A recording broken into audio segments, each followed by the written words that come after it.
এই পৃথিবী যদি আমাদের বিরুদ্ধে হয় আর আমাদের ভিতরে যদি ইমানি শক্তি থাকে, অবশ্যই আমাদের বিজয় আসবে ইনশাআল্লাহ।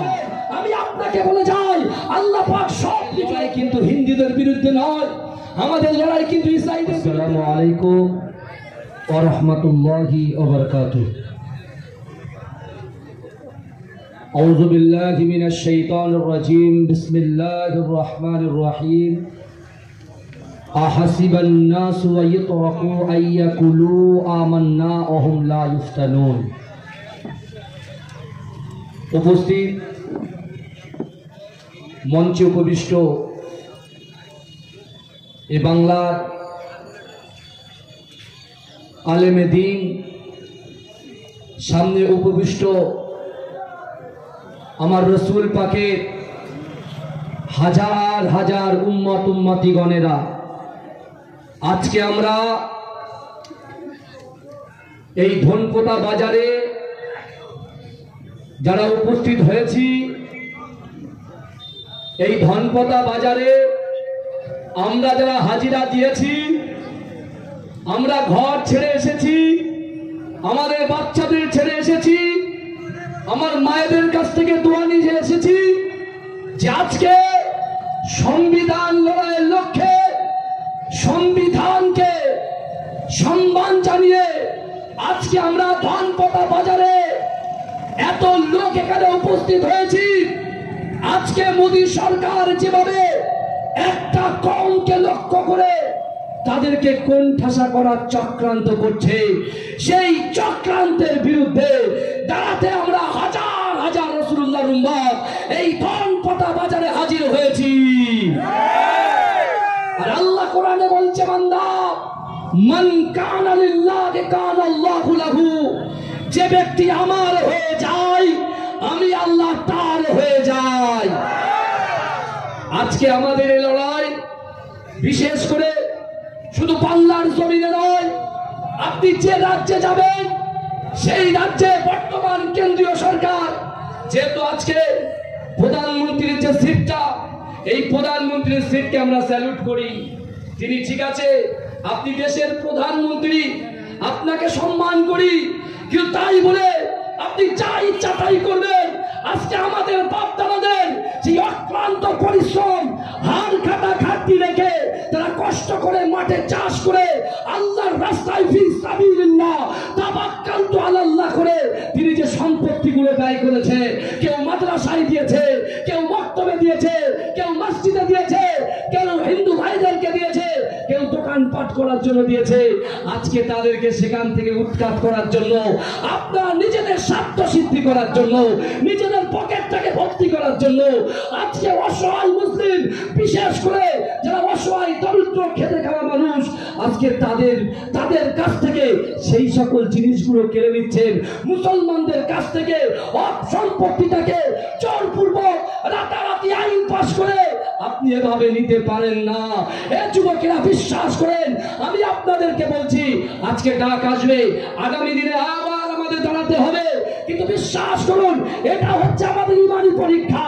কারণ আল্লাহর কোরআন 6666টা আয়াত আল্লাহ পাক নাজিল করেছে, 114টা সূরা নাজিল করেছে।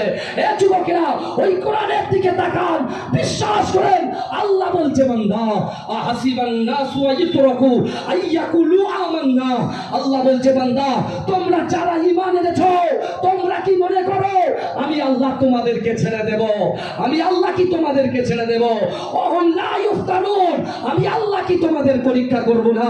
এ যুবকেরা, অনেক ব্যক্তি আছে যারা এই বিজেপি দালালি করছে, কিন্তু বিশ্বাস করেন আপনারা যারা আজকে হাজিরা দিয়েছেন, আজকে আপনারা যারা হাতিয়ার দিয়েছেন, আজকে আমাদের কলিজার ভিতরে যদি আল্লাহর ভয় থাকে, রাসূলুল্লাহর মুহাব্বত থাকে, আর নামাজের পাটিতে আমরা যেমন আজকে ধনপোতা বাজারে সকল মা বোন থেকে শুরু করে যুব সমাজ থেকে শুরু করে আমরা যারা একত্রিত হয়েছি, নামাজের পাটিতেও আল্লাহর কাছে দোয়া চাইব যে আল্লাহ সেই পূর্বের ইতিহাস, আপনি কারুনকে কোথায় ছুড়ে ফেলে দিয়েছেন, সাদ্দাতকে কোথায় ছুড়ে ফেলে দিয়েছেন, ফিরআউনকে কোথায় ছুড়ে ফেলে দিয়েছেন, নমরুদকে কোথায় ছুড়ে ফেলে দিয়েছেন।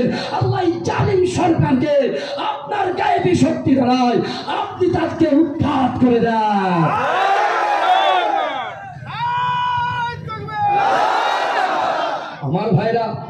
আজকে আমরা এখানে এসেছি, আমরা লড়াই করতে আসিনি, আমরা সংবিধানকে রক্ষা করতে এসেছি, কারণ এটা আমাদের নৈতিক কর্তব্য। আমাদের প্রফেট হযরত মুহাম্মদ সাল্লাল্লাহু আলাইহি ওয়াসাল্লাম তিনি বলেছেন, দেশকে ভালোবাসা ইমানের অঙ্গ। এই যুবকেরা বিশ্বাস করেন, আজকে এক শ্রেণীর মানুষ তারা দেশের পতাকাকে সাইড করে দিয়ে অন্য একটা পতাকাকে এস্টাবলিশ করার চক্রান্ত করছে। কিন্তু এই যুবকেরা ভালো করে বোঝার চেষ্টা করুন, আজকে তারা যতই অন্য পতাকা লাগুক না কেন, আমরা আমাদের দেশের পতাকা ভর্তি বেঁধে আর কাপড় পরে মাকে বলে যাব, যতক্ষণ পর্যন্ত ইসলাম মানে শান্তি, ইসলাম মানে শান্তি। আর আমরা এই চক্রান্তের বিরুদ্ধে আমরা দাঁড়াবো। মরতে যদি হয় আমরা মরতে রাজি আছি, মরতে যদি হয় মরতে রাজি আছি। কিন্তু আমার ভাইরা, আমি আপনাদেরকে বলবো, আপনারা যারা মুজাদ্দিদুল জামান দাদা হুজুর পীর কেবলা রাহমাতুল্লাহ আলাইহির মুহাব্বতের মানুষ, তার খলিফা আহমদ আলী হাবিব জালালী রাহমাতুল্লাহ আলাইহি, তার খলিফা বসিরাতে শুয়ে আছেন আল্লামা রুহুল আমিন শাহ রাহমাতুল্লাহ আলাইহি, আপনার হারুয়াতে যিনি শুয়ে আছেন পীর আব্বাস আলী গোরাচাঁদ রাহমাতুল্লাহ আলাইহি, তার মুহাব্বতের মানুষ। আমি আপনার পীরের আওলাদ হিসাবে দু চারটে কথা বিশেষ করে আমি আপনাদেরকে বলতে চাই। কারণ ইসলাম মানে শান্তি, ইসলাম মানে শান্তি। আজকে আমরা শান্তিভাবে আমরা আন্দোলন করব। আমরা কারোর প্ররোচনায় পা দেব না, আমরা কারোর প্ররোচনায় পা দেব না। আমরা যে নেতাগুলো মানি সেই নেতাগুলোকে মেনে চলবো। আর নেতাগুলোকে বোঝা উচিত, আমাদেরকে বোঝা উচিত, যারা আমাদের এই যুব সমাজ এসেছে আজকে তাদেরকে কোন দিকে নিয়ে গেলে এই প্রোগ্রামটা সাকসেস হবে, আমরা ওয়াকফ বিল প্রত্যাহার করতে পারবো। এটা কিন্তু আমাদের সব সময় আমার ভাইদেরকে সজাগ থাকতে হবে। কারণ অনেকেই আপনার সামনে নানান রকম ধ্বনি দিতে পারে, আপনি উত্তেজিত হবেন না। কারণ বিশ্বাস করুন, আমি আপনাদেরকে বলে যাই, বিশ্বাস করেন, আমি আপনাকে বলে যাই, আল্লাহ পাক সব কিছু লক্ষ্য রাখছেন। আল্লাহ পাক রব্বুল আলামিন বলছেন, বান্দা ওয়া হুয়া মাকুম আইনা মা কুনতুম। আল্লাহ বলছো, বান্দা তোমরা যেখানে, আমি আল্লাহ সেখানে। জোরে বলেন না সুবহানাল্লাহ। আল্লাহ আমাদের সাথে আছে, আল্লাহ আমাদের সাথে থাকবে। কিন্তু আমার ভাইরা আমাদের বিরোধী। আজকে আমরা বক্তব্য রাখতে এসেছি কোন হিন্দু ভাইয়ের বিরুদ্ধে নয়, কোন শিখ ভাইয়ের বিরুদ্ধে নয়, কোন ইসাই ভাইয়ের বিরুদ্ধে নয়। আমাদের লড়াই কিন্তু হিন্দুদের বিরুদ্ধে নয়, আমাদের লড়াই কিন্তু ইসাইদের বিরুদ্ধে নয়। আমাদের লড়াই হচ্ছে সংবিধানকে চেঞ্জ করছে তার লড়াই। আমাদের লড়াই হচ্ছে আমাদের মুসলমানদের যে সম্পত্তি, যে সম্পত্তির উপরে আমরা বসবাস করি। বিশ্বাস করুন, আপনি খেয়াল করুন তো, যে সম্পত্তিটাকে নেওয়ার চক্রান্ত করছে সেই সম্পত্তির ভিতরে অনেক হিন্দু ভাইরা বসে আছে। তখন কি হবে তাদের? অনেক জৈন ভাইরা বসে আছে, শিখ ইসাই ভাইরা বসে আছে। আমার ভাইরা, তাই আমি আপনাদেরকে বলছি, ধৈর্য রাখুন, সবর রাখুন, আপনারা মেজাজ হারাবেন না। বিশ্বাস করে আগামী দিনে জয় আসবে ইনশাআল্লাহ, আসবে ইনশাআল্লাহ। বলুন ইনশাআল্লাহ। নারে তাকবীর, নারে তাকবীর।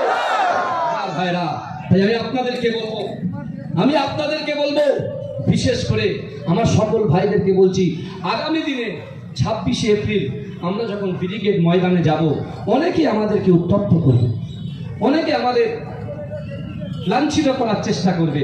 কিন্তু বিশ্বনবী রাসূলুল্লাহর আদর্শকে ভুলে গেলে হবে না।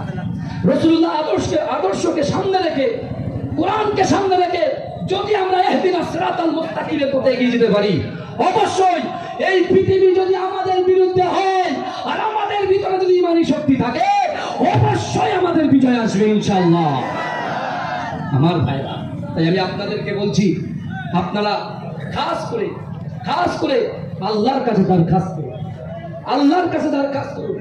অবশ্যই আমরা যদি সঠিকভাবে নম্রতা, ভদ্রতা, হৃদ্রতা দিয়ে আজকে মানুষের পাশে থেকে মানুষকে ক্ষতি না করে, আমাদের এই ভারতবর্ষে সরকারি যে প্রপার্টি আছে আমরা রাগের বশে অনেকে ভাঙচুর শুরু করে দিই, বুঝলেন। আজকে এখানে পুলিশ প্রশাসন এসছে, আমরা আমাদের এই আপনার সমাবেশ থেকে তাদেরকে স্যালুট করি, যেভাবে তারা আপনারা পরিষেবা দিচ্ছেন। বিশ্বাস করুন, আপনাদের বিরুদ্ধে নয়, হিন্দুদের বিরুদ্ধে নয়, এই লড়াই মুসলমানদের অস্তিত্বের লড়াই, এই লড়াই মুসলমানদের অস্তিত্ব লড়াই। তাই আমার ভাইরা, যাই হোক, যতটুকু বললাম, আল্লাহ পাক রব্বুল আলামিনের কাছে আমরা দোয়া চাই, নামাজের পার্টিতে দোয়া চাই, আল্লাহ এই জালিম সরকার থেকে আপনি আমাদের জান, মাল, ইজ্জত, ঈমানের হেফাজত করুন। বলে আল্লাহুম্মা আমিন। ওয়া মা তৌফিকি ইল্লা বিল্লাহ। আসসালামু আলাইকুম।